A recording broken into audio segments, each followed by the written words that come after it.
First contact and dismissal. The night sky above the New Mexico desert shimmered with an unusual brilliance. Dr. Samantha Chen, lead astrophysicist at the Alamogordo Observatory, peered through the massive telescope, her breath catching in her throat. What she saw defied explanation. A massive object, clearly artificial, was descending through Earth's atmosphere. "This can't be happening," she muttered, double-checking the readings. But the data didn't lie. Humanity was about to experience first contact. Within hours, the world's governments scrambled to respond. Military forces mobilized, scientists were called to emergency meetings, and the public watched in awe and fear as footage of the alien ship dominated every news channel. The vessel, a sleek construct of unknown alloys that seemed to shimmer with an inner light, came to rest in a remote area of the Chihuahuan Desert. As dawn broke, a delegation of Earth's finest minds and most seasoned diplomats gathered nearby, ready to greet the visitors from beyond the stars. Dr. Chen found herself part of this historic group, along with General Marcus Hayes, a decorated military strategist known for his cool head in crisis situations. As they approached the ship, a hatch opened silently, and 3 figures emerged. The aliens were tall, easily 7 feet in height, with slender bodies covered in iridescent scales. Their large, almond-shaped eyes regarded the humans with what seemed like a mixture of curiosity and disdain. "Greetings, beings of Earth," the lead alien spoke, its words resonating directly in the minds of the human delegation. "I am Zarak, emissary of the Galactic Concordat. We have come to evaluate your world for potential inclusion in our grand alliance." General Hayes stepped forward, his posture straight and proud. "On behalf of humanity, we welcome you to Earth. We are honored by your visit and eager to learn about your people and your alliance." Zarek's head tilted slightly in what might have been amusement. "Learn. I'm afraid you misunderstand, primitive ones. We are here to assess whether your species is worth preserving as we expand our territory. Your planet's resources are intriguing." The words sent a chill through the assembled humans. Dr. Chen couldn't help but speak up. "Preserving? We are not some endangered species to be catalogued. We are a sovereign civilization with our own rich history and achievements." The alien's eyes narrowed. "Achievements. We have observed your planet for some time. Your technology is rudimentary, your society's fragmented. You have barely taken your first steps beyond your own atmosphere. What could you possibly offer the Concordat?" General Hayes intervened, his voice calm but firm. "With respect, Zarak, you cannot judge a species solely by its current level of visible technology. Humanity has faced countless challenges and has always persevered. We have art, music, literature, a culture that spans millennia." Zarak waved a dismissive hand. "Culture is irrelevant if you cannot defend yourselves or contribute to the greater galactic community. We had hoped to find potential allies or at least useful servants. Instead, we find this." The alien's words stung, but Dr. Chen noticed something peculiar. Despite their advanced technology, these beings seemed to lack something fundamental: empathy, perhaps, or the ability to see potential beyond the surface. "You speak of a galactic community," Chen said, her mind racing. "Surely that community is diverse, with species at various stages of development. Is there no place for a younger race eager to learn and grow?" Zarek's companions exchanged glances, seemingly surprised by the question. "The Concordat has no need for students," Zarek replied. "We require contributors, not burdens. Your planet will be better served under our direct control." General Hayes' hand instinctively moved towards his sidearm, but he restrained himself. "And if we refuse this generous offer?" The alien's mental voice took on a cold edge. "Refusal is not an option. We will begin the process of integration immediately. Resistance would be unfortunate."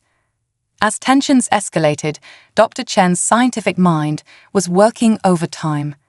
Something about these aliens didn't add up. Their technology was clearly advanced, but their attitudes seemed short-sighted, almost primitive in its own way. Before you make any hasty decisions, Chen interjected, perhaps you'd like to examine some of our historical and archaeological sites. Earth's history is long and not always clear. You might find it enlightening. Zarak seemed ready to dismiss the offer, but one of his companions placed a hand on his arm. After a moment of silent communication, the lead alien turned back to the humans. Very well. You have one planetary rotation to show us these sites. It will not change the outcome, but we are not unreasonable. We will humor your request.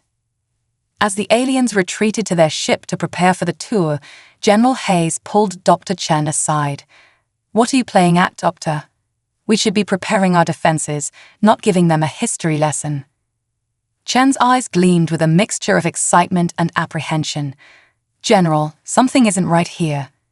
These aliens, for all their supposed superiority, seem to be missing crucial information. I have a hunch, a crazy, potentially world-changing hunch. I'm listening, Hayes said, his curiosity piqued. What if? Chen paused, hardly believing what she was about to suggest. What if humanity is much older than we think? What if we're not the newcomers to the galactic stage, but the forgotten elders? Hayes' eyebrows shot up. That's one hell of a theory, Doctor. What makes you think that? It's just a feeling, based on some recent archaeological findings that have been puzzling us. Artifacts that seem far too advanced for their age, hidden chambers in ancient sites with technology we can't explain. What if they're not evidence of ancient aliens visiting Earth, but of our own forgotten past? The general rubbed his chin thoughtfully. It's a long shot, but at this point we need every advantage we can get. What do you need? Access to every major archaeological site, particularly the ones we've kept secret from the public. And I need our best cryptographers and linguists. If I'm right, we might find the key to our survival hidden in our own past. As they formulated their plan, the alien ship hummed quietly in the background, its occupants unaware that their arrival might have sparked the rediscovery of humanity's true heritage. The next 24 hours would determine not just the fate of Earth, but potentially the balance of power in the entire galaxy. Dr. Chen looked up at the sky, now bright with the morning sun. We've always wondered if we're alone in the universe, she mused. But what if the real question is, have we forgotten who we truly are? With renewed purpose, the human delegation prepared for a day that would challenge everything they thought they knew about their species and their place in the cosmos. The aliens had come expecting to find a primitive world ripe for conquest. They might instead discover that humanity's roots reach far deeper into the stars than anyone, human or alien, had ever imagined, uncovering ancient secrets. As the first rays of sunlight painted the sky in hues of orange and pink, Dr. Samantha Chen found herself aboard a high-speed military transport surrounded by a team of Earth's top archaeologists, linguists, and cryptographers. Their destination, the Giza Plateau in Egypt, home to one of humanity's most enduring mysteries. General Hayes sat across from her, his face a mask of concentration. Doctor, I hope you know what you're doing. We're putting a lot of faith in your hunch. Chen nodded, her eyes bright with determination. I understand, General. But think about it. The pyramids, Göbekli Tepe, the statues of Easter Island. There are so many archaeological sites that have puzzled us for centuries. What if they're not just monuments, but keys to our past? As they approached the Giza complex, Chen couldn't help but feel a sense of awe. The Great Pyramid loomed before them, its weathered limestone facade hiding secrets that had eluded humanity for millennia. The alien delegation, led by Zarak, materialized near the Sphinx, their advanced transportation technology making a mockery of human vehicles. We fail to see the relevance of these primitive stone structures, Zarak communicated telepathically, his mental voice dripping with disdain. Dr. Chen approached confidently.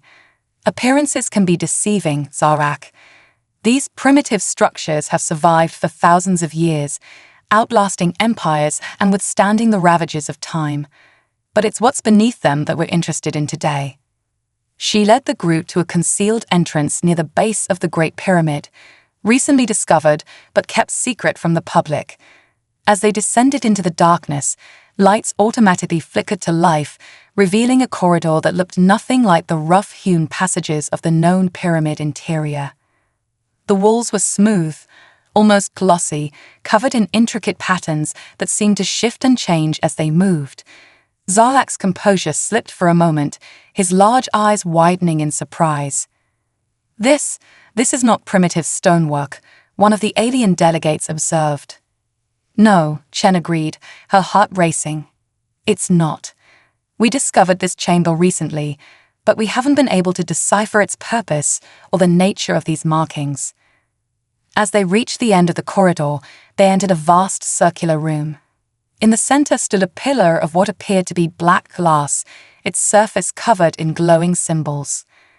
"This is impossible," Zarak muttered, approaching the pillar.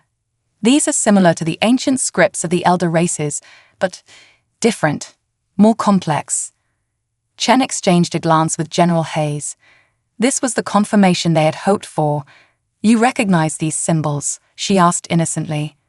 Zarak seemed to catch himself, realizing he had revealed more than intended. "Merely a passing resemblance to artifacts we've encountered in our travels. It means nothing." But the seed of doubt had been planted. As the team of human experts began to work on deciphering the symbols, the aliens watched with growing unease. Hours passed in a flurry of activity.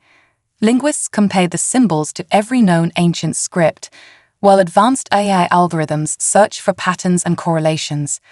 Suddenly, one of the cryptographers shouted in excitement, "Dr. Chen, we found a match.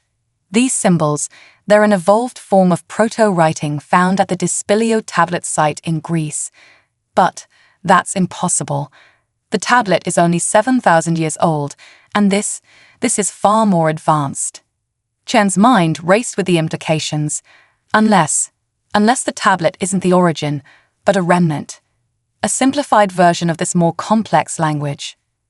As if responding to their discovery, the black pillar began to hum, lines of light tracing patterns across its surface. The room filled with a soft, pulsing glow. "What's happening?" General Hayes demanded, his hand instinctively moving to his weapon. Before anyone could respond, a holographic projection filled the chamber. Stars, galaxies, and nebulae swirled around them in a breathtaking celestial dance. At the center of it all was an image of Earth, but not as they knew it. Continents were in different positions, and surrounding the planet was a network of satellites and space stations far beyond current human capability. "By the Concordat," Zarak whispered, his mental voice trembling. This is not possible." The hologram shifted, showing scenes of a highly advanced human civilization.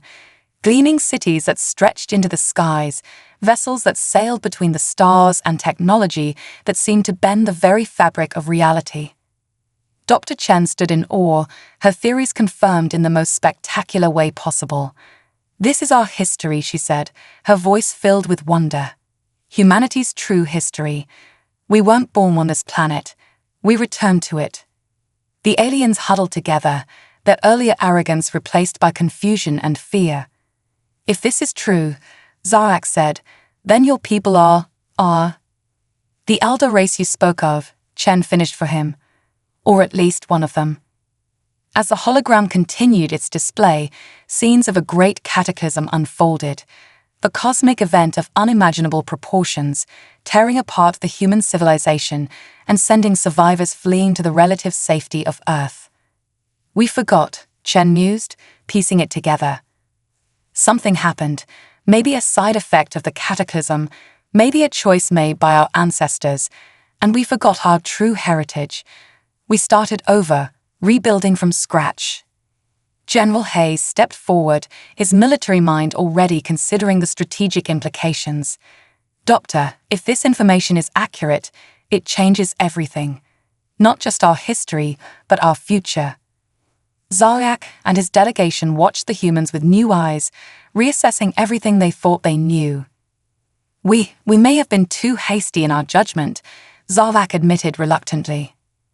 Chen turned to the alien emissary, her eyes blazing with newfound confidence. "I believe it's time we had a real discussion, Zarlak. Not as conquerors and conquered, but as equals. Perhaps we have as much to teach you as you have to teach us." As the hologram faded, leaving the chamber in a soft, ambient glow, the humans and aliens stood in silence, the weight of history and the potential of the future heavy in the air. "This is just the beginning," Chen said, looking around at her team and then at the alien delegation. "We have so much more to discover, so much to relearn, and perhaps together we can unlock the full potential of not just humanity, but of all our civilizations."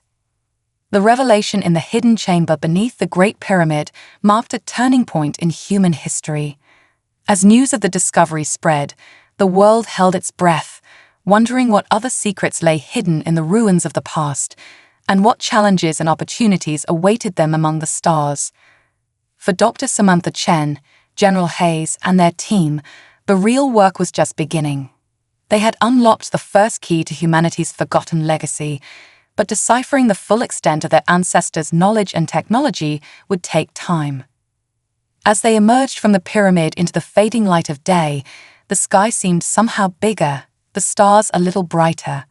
Humanity had taken its first step back onto the galactic stage, ready to reclaim its place among the cosmos. Diplomatic dance and technological revival. In the weeks following the monumental discovery beneath the Great Pyramid, the world was abuzz with excitement and trepidation. Governments scrambled to form new policies, religious leaders grappled with the implications for their faiths, and the scientific community worked around the clock to unravel the secrets of humanity's forgotten past. Dr. Samantha Chen found herself at the center of it all, leading a global initiative to decode the vast repository of knowledge left behind by their ancestors.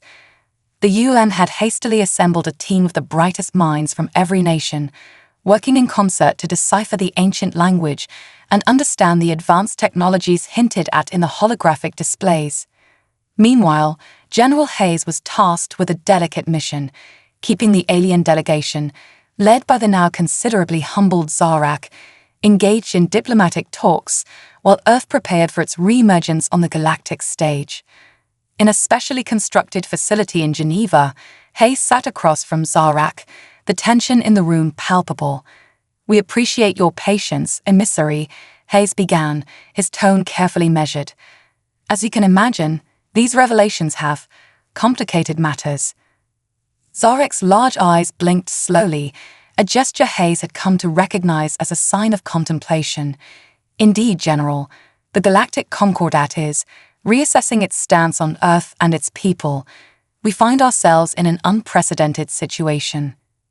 Hayes leaned forward, sensing an opportunity. "Perhaps this is a chance for a new beginning, a partnership between our civilizations based on mutual respect and exchange of knowledge." Before Zarlak could respond, an aide rushed into the room, whispering urgently in Hayes' ear. The general's eyes widened, and he stood abruptly. "Emissary, if you'll excuse me, there's been a development that requires my immediate attention."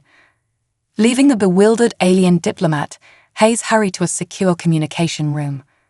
Dr. Chen's face appeared on the screen, her expression a mix of excitement and disbelief. "General, we've done it," she said, her voice trembling with emotion. "We've activated one of the ancient technologies. You need to see this." Within hours, Hayes found himself at a hidden facility deep in the Rocky Mountains. As he entered the main laboratory, he was struck by an otherworldly glow emanating from a device in the center of the room. It was a sphere about the size of a basketball, hovering effortlessly above a pedestal, pulsing with an inner light. Dr. Chen approached, her eyes shining with triumph. "We call it the Nexus Core.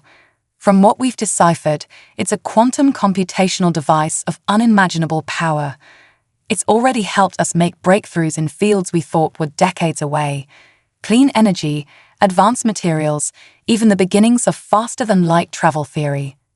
Hayes whistled low, his military mind already considering the strategic implications. "This changes everything, Doctor. But we need to be careful. If the Concordat gets wind of this—" "That's not all," Chen interrupted, leading him to another section of the lab. Here, a group of scientists huddled around what looked like a simple metal bracelet. This, she said, picking it up, is a neural interface. It allows direct communication between the human mind and advanced technology. Imagine controlling spacecraft with thought alone, or accessing vast databases instantly. As Hayes absorbed the magnitude of these discoveries, alarms suddenly blared throughout the facility. A security officer rushed in, his face pale. "Sir, we've detected unauthorized access to our systems. Someone's trying to breach our firewalls." Hayes and Chen exchanged alarmed glances. "The Concordat," Hayes growled. "They must have suspected something. We need to lock this down now." As chaos erupted around them, Chen made a split-second decision. She slipped the neural interface onto her wrist and approached the Nexus core. "I have an idea," she said, her voice steady despite the fear evident in her eyes. "But it's risky." Before Hayes could stop her, Chen placed her hand on the glowing sphere. The Nexus core pulsed brightly, and Chen gasped, her eyes going wide as her mind connected directly with the ancient device. For a moment, everything seemed to freeze. Then, with a burst of energy, every screen in the facility lit up with streams of data.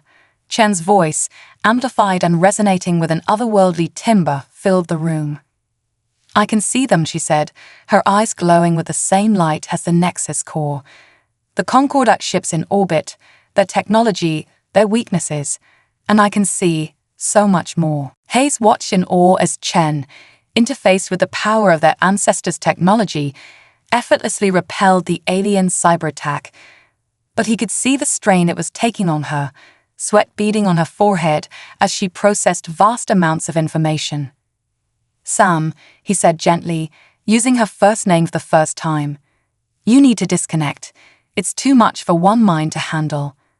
With a gasp, Chen broke her connection with the Nexus core, stumbling backward into Hayes' steadying arms. As she caught her breath, a look of wonder spread across her face. "General," she whispered, "I saw it. The path forward. We don't just have the technology of our ancestors, we have the potential to surpass it. But we can't do it alone, and we can't do it in secret."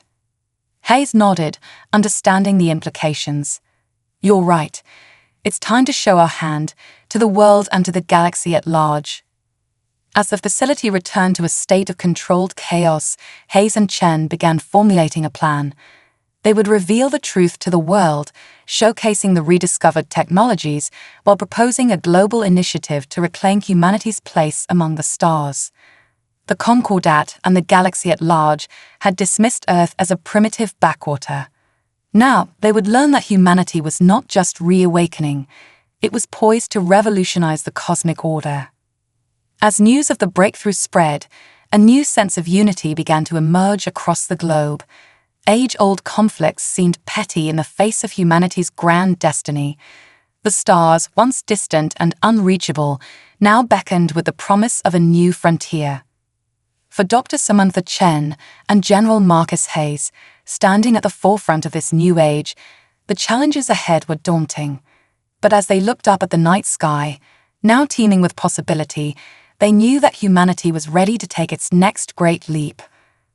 The journey to reclaim their cosmic legacy had only just begun, and the galaxy would never be the same. The Galactic stage. The United Nations General Assembly Hall buzzed with an energy unlike any in its history. Representatives from every nation on Earth sat in tense anticipation, their eyes fixed on the central podium. Floating screens displayed the faces of billions watching from around the world. Today, humanity would officially announce its re-emergence on the galactic stage. Dr. Samantha Chen stood backstage, her heart pounding. The neural interface on her wrist pulsed gently, connecting her to a vast network of newly awakened technologies. General Hayes placed a reassuring hand on her shoulder. "Ready to change the world, Doctor?"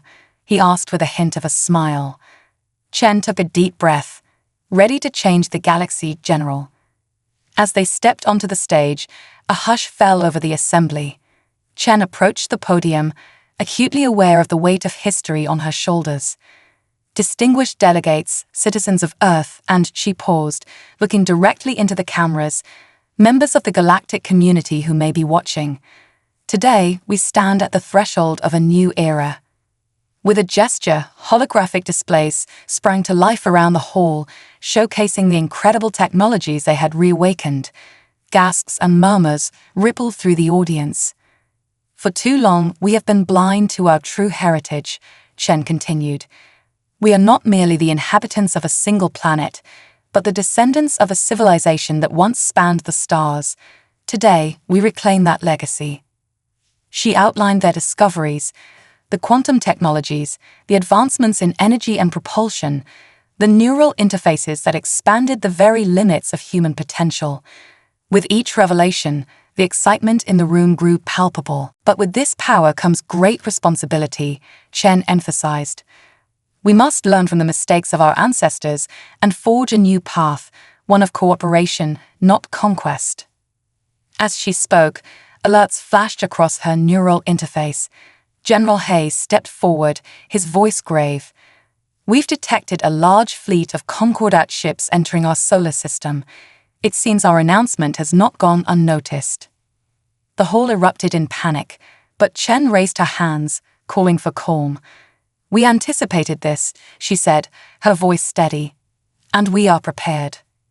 With another gesture, she brought up a tactical display. Earth's newly reactivated defense grid flickered to life, a network of satellites and orbital platforms creating an impenetrable shield around the planet. To the approaching Concordat fleet, Chen addressed the skies, her words broadcast across space. We extend an invitation for peaceful dialogue. Earth is no longer a primitive world to be conquered or patronized. We are reclaiming our place among the stars, and we do so with open hands, not clenched fists. For tense moments, the world held its breath. Then, a familiar telepathic voice resonated through the hall. Zalak, the Concordat emissary, appeared on the central screen. Dr. Chen, General Hayes, he said, his tone a mixture of awe and apprehension. The Galactic Concordat acknowledges Earth's astounding transformation. We request a diplomatic summit to discuss your world's new status in the galactic community. Chen and Hayes exchanged triumphant glances. We accept, Chen replied. Let this mark the beginning of a new chapter in our shared cosmic history. As the assembly hall erupted in cheers, Chen felt a wave of emotion wash over her. They had done it. Humanity had announced its return to the galactic stage, not with war, but with an offer of peace and collaboration. In the days that followed, Earth became a hub of frenetic activity. The hidden technologies of their ancestors were integrated into every aspect of society, catalyzing a new renaissance. Cities were transformed overnight, pollution vanished as clean energy sources came online, and the first faster-than-light capable ships were constructed in orbital shipyards. The diplomatic summit with the Concordat took place on a neutral space station at the edge of the solar system. Chen and Hayes led the Earth delegation, facing a diverse array of alien representatives, all eager to understand the sudden rise of this once-overlooked world. We propose a new framework for galactic cooperation, Chen addressed the assembly. Earth offers its rediscovered knowledge freely in exchange for cultural and scientific exchange. Let us build a future where all species can thrive together. Her words resonated across the galaxy. Many civilizations, long chafing under the Concordat's rigid hierarchy, saw in Earth a chance for a more equitable cosmic order. Others, particularly those who had benefited from the old system, watched with suspicion and fear. As the summit progressed, it became clear that Earth's re-emergence had shifted the balance of power in the galaxy. The humans, with their unique blend of ancient wisdom and fresh perspective, quickly became mediators in age-old conflicts and catalysts for technological leaps. But with their rising influence came new challenges. Not all welcomed the change Earth represented. Whispers of a coalition forming against the upstart humans reached Hayes' ears, prompting increased vigilance. Chen, for her part, delved deeper into the mysteries of their ancestors' legacy. Each discovery brought new wonders, but also hinted at the catastrophe that had forced humanity to start anew on Earth. Understanding and preventing such a tragedy became her driving mission. As Earth's first FTL-capable ships prepared for their maiden voyages, Chen and Hayes stood in the orbital command center, watching the sleek vessels gleam in the starlight. "We've come so far," Chen mused, "but I can't shake the feeling that we're just scratching the surface. There's so much more out there waiting for us." Hayes nodded, his eyes on the star-filled expanse beyond the ships. "And not all of it friendly, I'd wager. We need to be prepared for whatever the galaxy throws at us." Chen smiled, a glint of determination in her eyes. "That's what makes it an adventure, General. We're rewriting our story, and this time, we'll make sure it's one for the ages." As the ships engaged their FTL drives, disappearing in flashes of light that rippled across space-time, Earth collectively held its breath. Humanity had taken its first steps back into the cosmic ocean, ready to face the wonders and perils that awaited them among the stars. The galactic stage was set, and Earth was ready to play its part in shaping the future of the cosmos. Conflict and cooperation. As Earth's influence spread across the galaxy, the initial excitement of humanity's return to the stars gave way to a more complex reality. Dr. Samantha Chen found herself at the heart of a diplomatic maelstrom, navigating the intricate web of alliances and rivalries that defined galactic politics. The great hold of harmony on the neutral world of Centauride Prime buzzed with activity. Representatives from 100 different species gathered for an emergency session of the newly formed Galactic Council, a body that had replaced the outdated Concordat. At the center of attention was a holographic display showing a distant sector of space where tensions were reaching a boiling point. "The Drakathy Imperium continues to expand aggressively," reported Ambassador Xin Li, Earth's chief diplomat. "They've already annexed 3 systems in the past month, citing historical claims." Chen frowned, studying the tactical display. The Drakathy, a militant species that had chafed under Concordat rule, saw Earth's rise as an opportunity to assert their own dominance. Their actions threatened to destabilize entire regions of space. "We cannot stand idly by while they consume peaceful worlds," Chen declared, her voice carrying across the hall. "I propose a coalition to contain the Drakathy expansion and open diplomatic channels." The chamber erupted in a cacophony of voices, some supportive, others skeptical. Chen's neural interface buzzed with incoming data streams, helping her process the myriad reactions and calculate the best course of action. Amidst the debate, a familiar figure approached, Zarak, the former Concordat emissary, now serving as a liaison between old and new galactic orders. "Dr. Chen," he said, his telepathic voice tinged with concern, "your proposal is bold, but it risks escalating the conflict. Some members of the Council fear that Earth is becoming too influential." Chen met his gaze steadily. "We didn't reclaim our place among the stars to be passive observers, Zarak. Earth stands for peace, but we'll fight if we must to preserve it." As the council session stretched on, news arrived that changed everything. A Drakathy fleet had attacked a human research outpost in a disputed system. The images of destruction sent shockwaves through the assembly. General Hayes, who had been overseeing Earth's growing space force, addressed the council via holographic link. "We've lost contact with the outpost," he reported grimly. "But our rapid response team is en route. We have the capability to repel this attack and protect the civilian population." The council chambers fell silent as the implications sank in. Earth's military power, enhanced by rediscovered technologies, was about to be tested on the galactic stage. Chen felt the weight of the moment. This could be the spark that ignited a full-scale war, or an opportunity to showcase Earth's commitment to justice and peace. "Members of the Council," she said, her voice ringing clear, "Earth will defend its people and its allies, but we do not seek conquest or retribution. I call on the Drakathy leadership to cease their aggression and meet us at the negotiating table. Let us show the galaxy a better way forward." Her words seemed to resonate with many in the chamber. Several species that had been hesitant to involve themselves now pledged support for Earth's peacekeeping mission. As the council session adjourned, Chen received an urgent message from Hayes. The battle at the research outpost was underway, and Earth's forces were holding their own against the technologically advanced Drakathi fleet. "Our shield technology is proving effective," Hayes reported, "and the neural-linked pilots are outmaneuvering them at every turn. But we need a diplomatic solution, and fast. We can't afford a prolonged conflict." Chen nodded, her mind racing. "I have an idea, but it's risky. We need to use the Nexus core to its full potential." Over the next hours, as reports of the battle trickled in, Chen and a team of Earth's best scientists worked feverishly. They delved deeper into the ancient knowledge stored within the Nexus core, searching for a solution that could end the conflict without further bloodshed. Finally, as the tide of battle began to turn in Earth's favor, Chen made contact with the Drakathi High Command.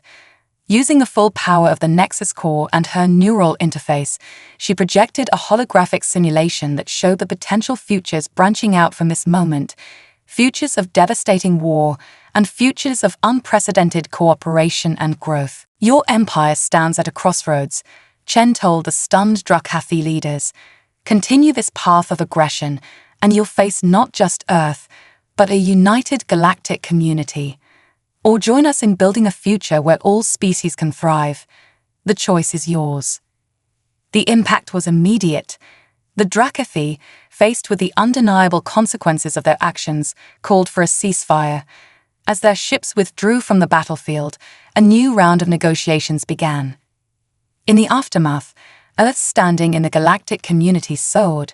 Chen's approach, combining strength with diplomacy and advanced technology with wisdom, had averted a potentially catastrophic war. But as she stood on the observation deck of Earth's flagship, watching the stars streak by, Chen knew that this was just the beginning. The galaxy was vast, filled with wonders and dangers they had yet to encounter. Humanity's journey to reclaim its cosmic legacy would be fraught with challenges, but also rich with opportunities to shape a better future for all. "We've made a difference today," Hay said, joining her at the viewport. "But there's still so much to do, so much to discover."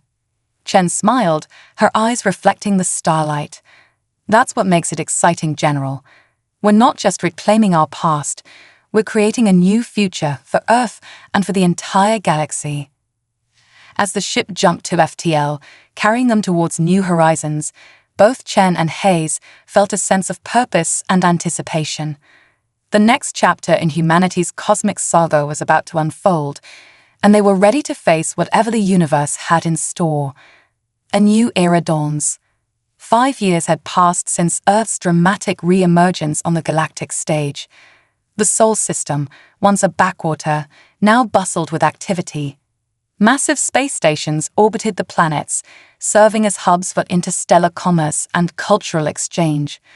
Ships from 100 different worlds moved through the space lanes, their designs a testament to the diversity of life in the cosmos. Dr. Samantha Chen stood at the heart of it all, aboard the newly christened Earth ship Prometheus.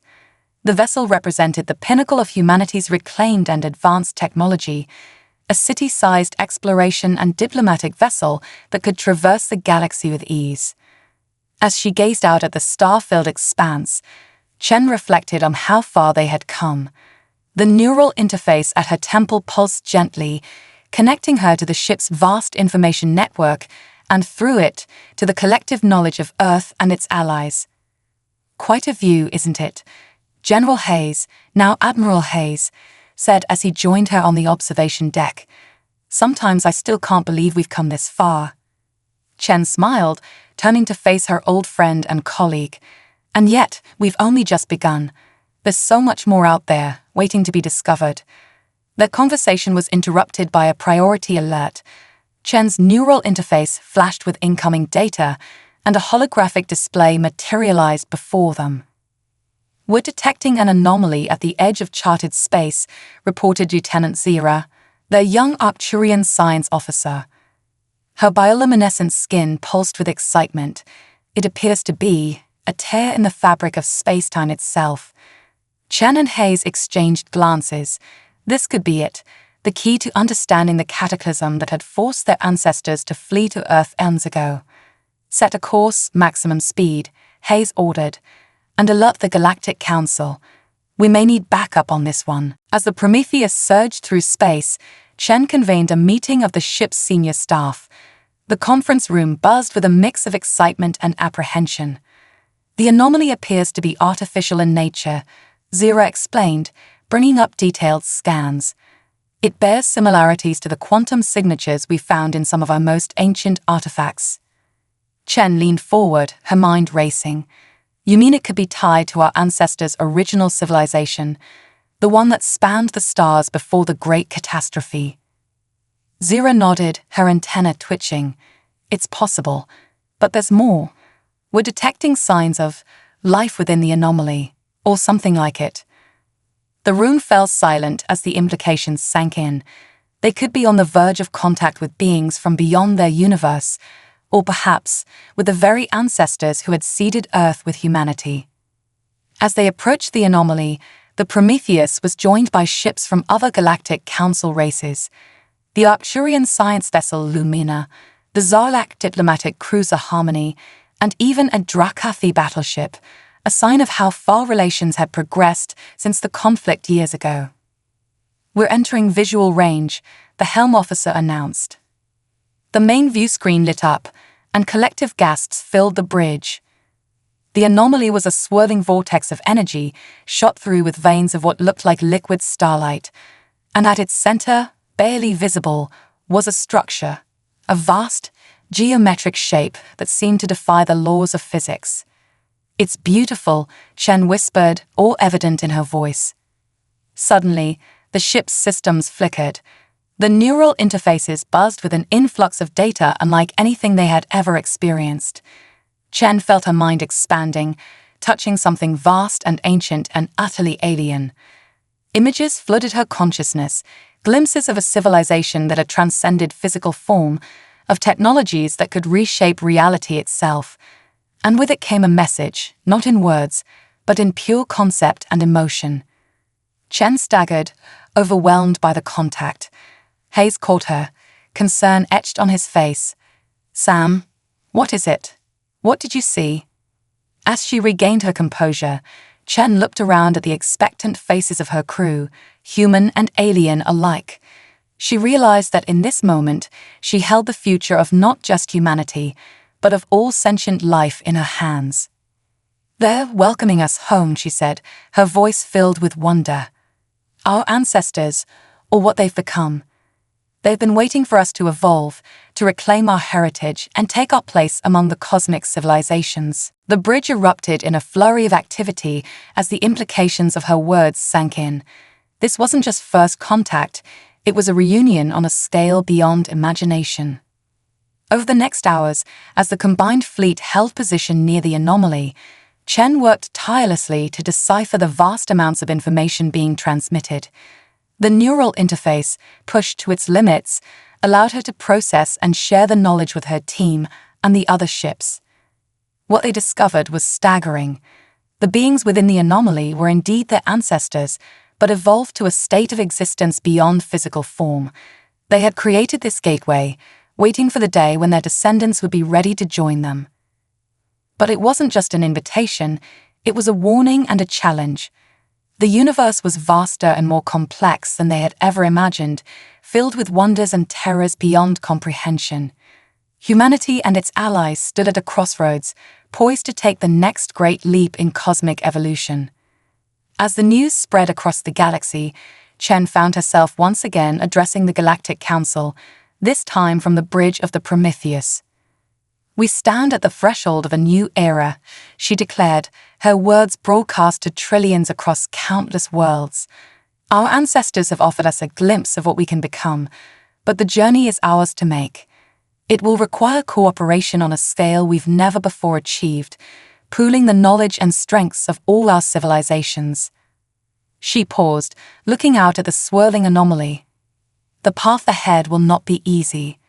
We will face challenges that will test us in ways we cannot yet imagine.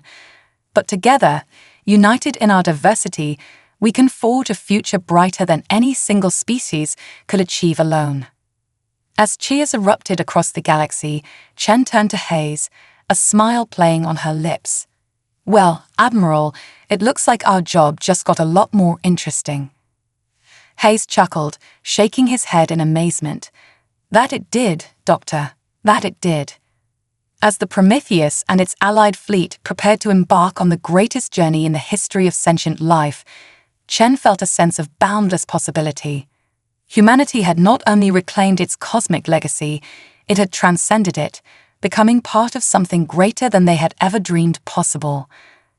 The stars beckoned, and the united civilizations of the galaxy answered the call, ready to write the next chapter in the grand cosmic story.